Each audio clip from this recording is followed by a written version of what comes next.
Tribuners Dieng Culture Festival akhirnya akan digelar kembali. Gelaran event ini direncanakan akan dilakukan pada tanggal 2 hingga 4 September 2022 mendatang, Tribuners. Dilansir dari tribuntravel.com, tahun ini Dieng Culture Festival mengusung tema of the Like. Tema ini sengaja diambil karena sebagai representasi dari semangat, harapan, dan cita-cita untuk bangkit, berdiri, dan kembali bersinar setelah industri wisata di kawasan wisata dataran tinggi Dieng sempat surut karena pandemi COVID-19. Sama seperti tahun-tahun sebelumnya, agenda Dieng Culture Festival menjadi agenda yang sangat dinanti-nanti. Bahkan antusiasme penonton sudah mulai terasa sejak panitia mengumumkan diadakannya Dieng Culture Festival melalui Twitter resminya.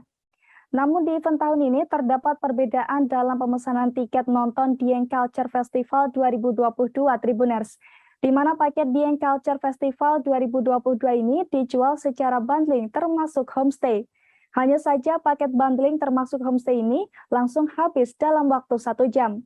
Meski demikian Tribuners, Anda tak perlu khawatir, sebab panitia saat ini juga menyediakan paket campground dengan fasilitas tiket yang sama dengan paket homestay. Apabila tertarik dengan paket ini, Tribuners bisa langsung melakukan reservasi melalui website resmi Dieng Culture Festival 2022 atau bisa reservasi melalui Instagram resminya @festivaldieng2022.